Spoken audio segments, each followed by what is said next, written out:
Hello everyone, we're going to be going over section 6.5 and our lecture today is on special factoring techniques. So in our last few sections we learned a lot of different techniques for factoring. These are going to be factoring techniques for very special types of problems. So we have four objectives. First objective, we want to factor a difference of squares. Second, we want to factor a perfect square trinomial. Third, we want to factor a difference of cubes. And fourth, factor a sum of cubes. So with objective 1, factoring a difference of squares, the rule for finding the product for a sum and difference of the same two terms is x plus y times x minus y is equal to x squared minus y squared. This we already know, we've learned in a previous section. Reversing this rule is going to give us the special factoring rule for factoring a difference of squares. So now we're going backwards. Now we're saying if we see an equation or an expression that looks like x squared minus y squared, this is also just equal to x plus y times x minus y. So two conditions have to be true for a binomial to be a difference of squares.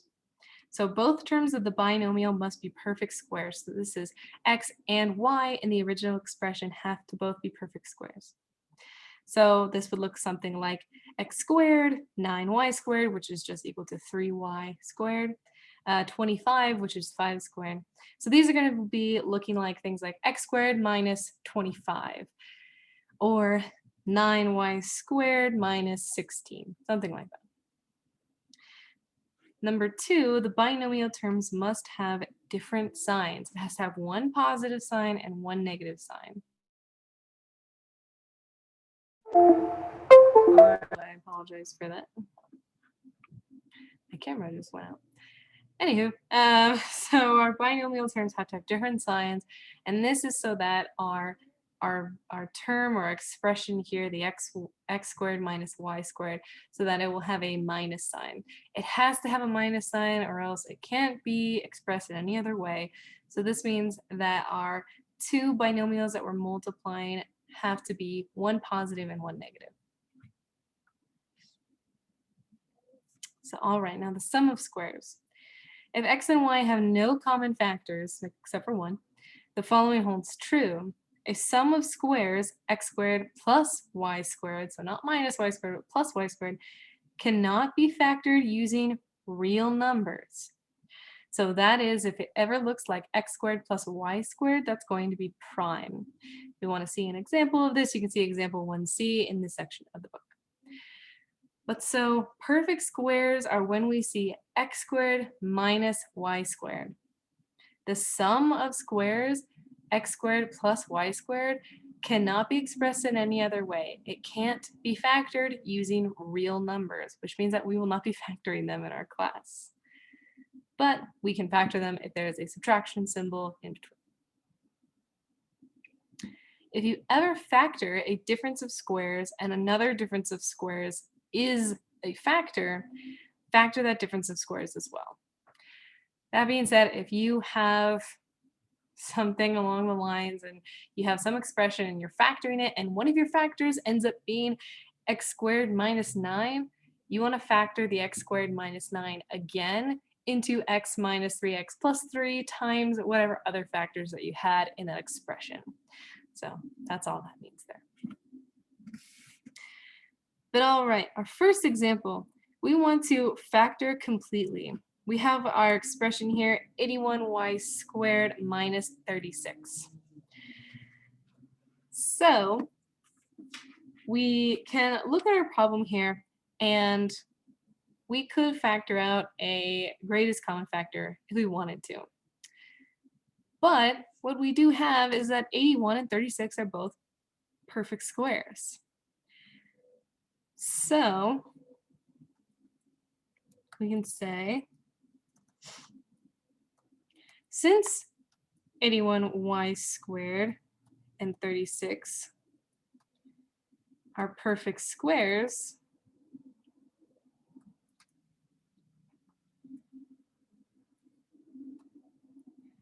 we do not factor out the greatest common factor.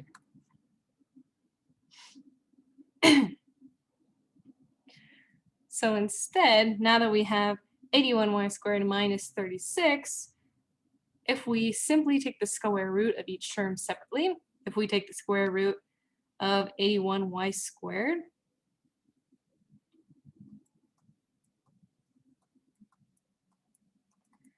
this is going to give us 9y. Then, if we take the square root of 36, this will give us the value of 6. So this means that if we have 81y squared minus 36, we can turn this into 9y squared minus 6 squared. So we have our first variable squared and our second term squared, which just gives us 9y minus 6 times 9y plus 6.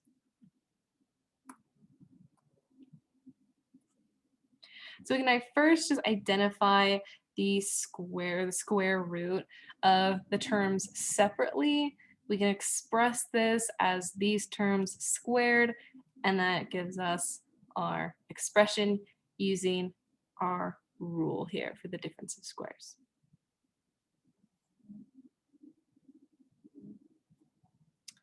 All right, so now we want to factor a perfect square trinomial. So now we're factoring a trinomial instead of a binomial. We want to recall the rules for squaring binomials. So whenever you have x plus y squared, this is going to be equal to x plus y times x plus y. And this gives us our perfect square trinomial of x squared plus 2xy plus y squared. Then, if instead we have x minus y all squared, this is equal to x minus y times x minus y, which is equal to x squared minus 2xy plus y squared. So these are two different versions of our perfect square trinomials. So a perfect square trinomial is a trinomial that is the square of a binomial. So x squared plus 8x plus 16 is a perfect square trinomial since it's the square of x plus 4. So for perfect square trinomials, two conditions must also be true for a trinomial to be a perfect square trinomial. So number one, two of its terms must be perfect squares, this being normally the term with the highest degree and the term with the lowest degree. So for example, in something like x squared plus 8x plus 16, the terms x squared and 16, which is equal to 4 squared, are perfect squares. Number two, the remaining or the middle term of a perfect square trinomial is always twice the product of the two terms in the squared binomial. So, for example, something like x squared plus 8x plus 16, this is equal to x squared plus 2 times x times 4. Not 2 times x times 16, not 2 times x squared times 16. It's 2 times x times 4, which is then equal to 8x. So those are our rules there. So reversing the rules for squaring binomials, this is going to give us anything that looks like x squared plus 2xy plus y squared is equal to x plus y squared. Then similarly, x squared minus 2xy plus y squared is equal to x minus y squared. So with our next problem, we want to factor. We have 9m squared minus 24m plus 16. So we can see our equation or our expression.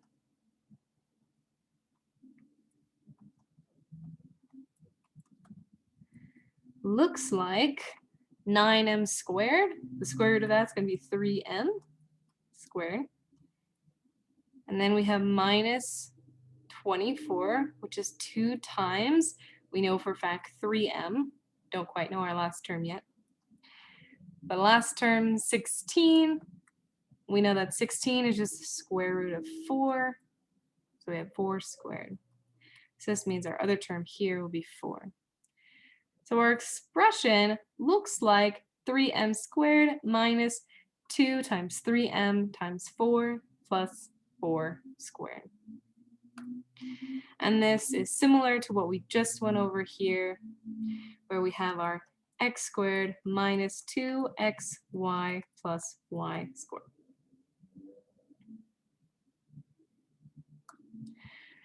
So knowing that we have these terms, we want to express this as x minus y squared. Since our middle term is negative, we'll use x minus y squared. So this tells us that our x, which is 3n, minus our y term, which was 4. And that would be our answer there. So all we're really doing is we're looking at these rules and we're matching up terms with the expressions we're given and giving them their answers. Some notes. Number 1, the sign of the second term in a squared binomial is always the same as the sign of the middle term in the trinomial. So if you have x plus y squared, that middle term would be positive. If you have x minus y squared, that middle term would be negative. Number 2, the first and last terms of a perfect square trinomial must be positive. Because they are squares, they have to be positive. For example, the polynomial x squared minus 2x minus 1 cannot be a perfect square because the last term is negative. Perfect square trinomials can also be factored using grouping or the FOIL method. Using the method of this section is often easier. So the methods in this sections are going to be much easier. It's really just a form that you go ahead and you match up to your problem and just assign the values. But if you're confused or unsure at any point, you can always just use the FOIL method or grouping. All right, so objective 3, we want to factor a difference of cubes. So in a difference of cubes, both terms of the binomial must be perfect cubes, such as x cubed, 8p cubed, which is 2p cubed. 27 is equal to 3 to the power of 3. We can factor a difference of cubes using the following rule. So we have factoring a difference of cubes. If we have something like x cubed minus y cubed, this is going to be equal to x minus y times x squared plus xy plus y squared. So notice that x cubed minus y cubed factors as binomial times trinomial, and the terms in the trinomial are all positive, while the binomial is a difference of terms. So if we have x cubed minus y cubed, this is going to be equal to x minus y, where x is just the first term, or that trinomial is going to look like the first term squared plus the positive product of x and y plus y squared.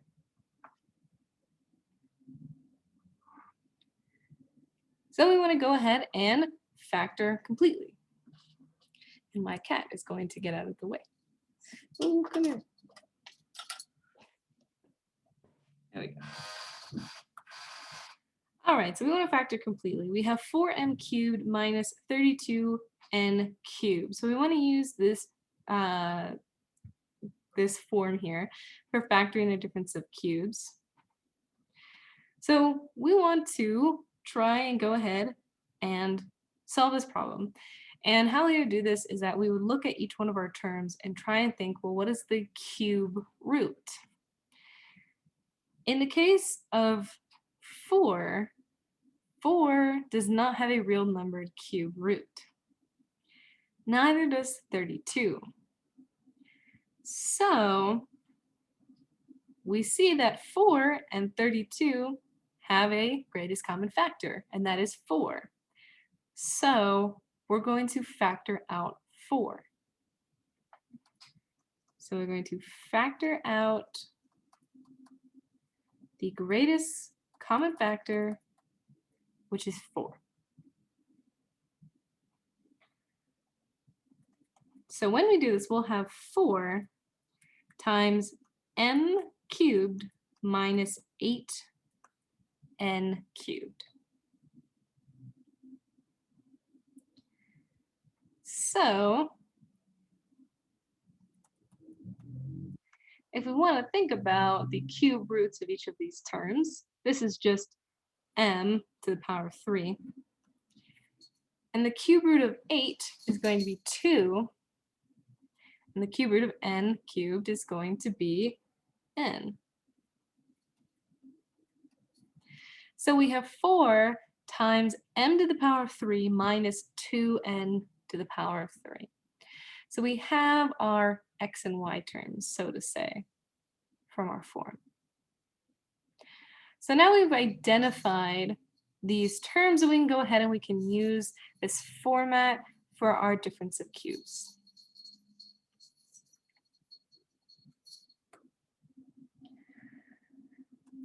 So x is m, y is just 2n. This is according to our form here, just to make it a little bit easier.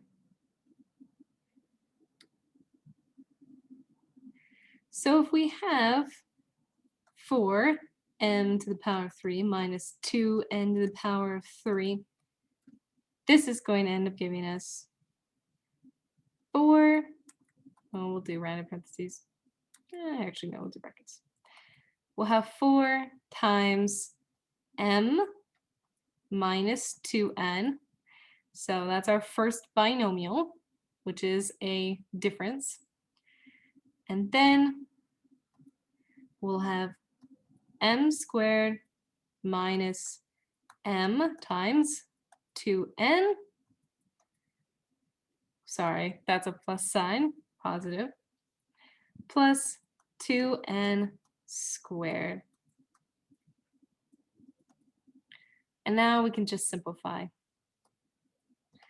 So we'll have 4 times m minus 2n times m squared plus 2mn plus 4n squared.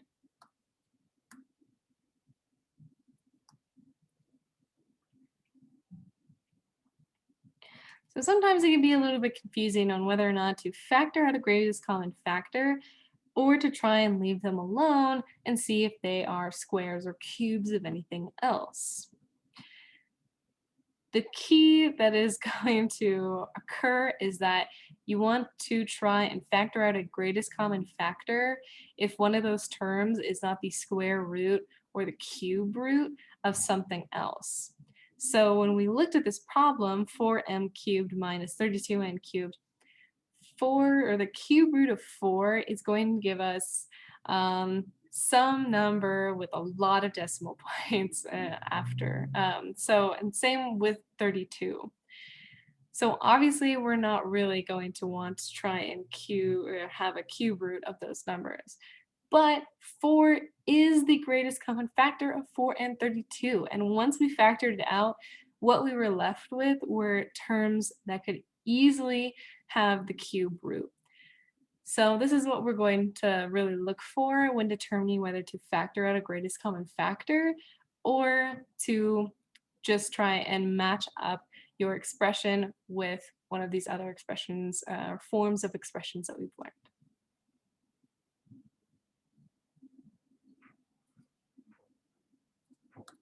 So all right, our last objective here, we want to factor a sum of cubes. A sum of squares, such as m squared plus 25, cannot be factored using real numbers, but a sum of cubes can. So the difference of cubes can be factored, the sum of cubes can be factored, the difference of squares can be factored, but the sum of squares can't. But everything else can.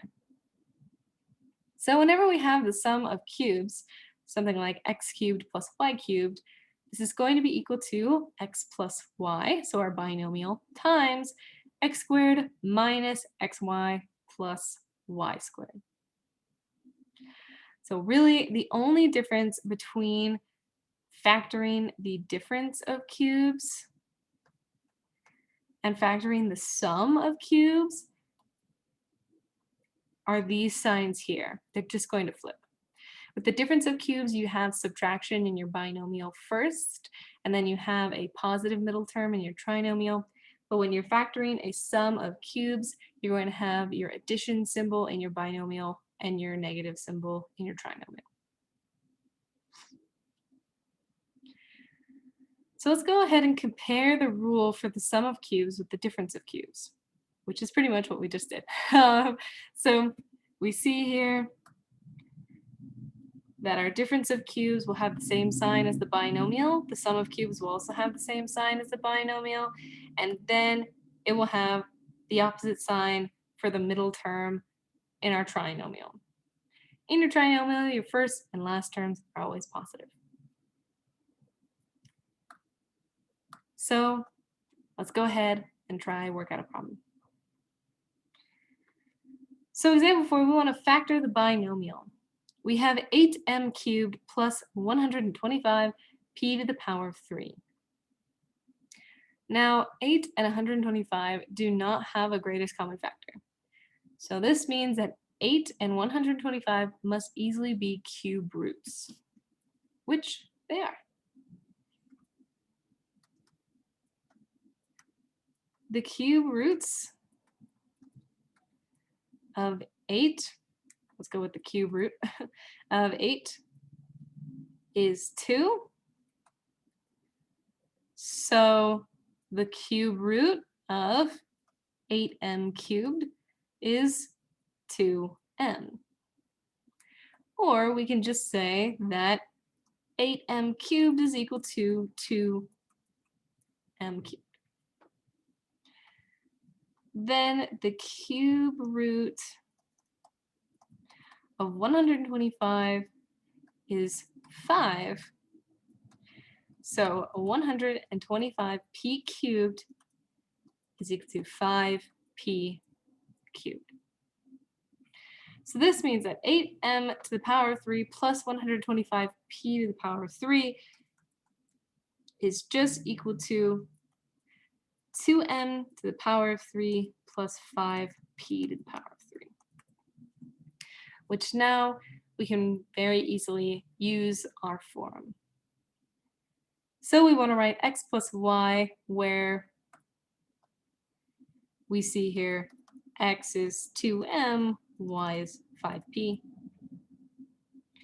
So x plus y times x squared minus x times y plus y squared. So our binomial here, we're going to have 2m plus 5p times 2m squared minus, so the opposite sign of our original expression, minus, 2m times 5p plus 5p squared. Now we can go ahead and simplify. So we still have 2m plus 5p, but now we have 4m squared minus 10mp plus 25p squared. And this would be our final answer there. So we really just identified the pieces of our original expression and rewrote this using our form for factoring the sum of cubes. So all right, that finishes up section 6.5. So I will see you again for our last lecture in section 6.7.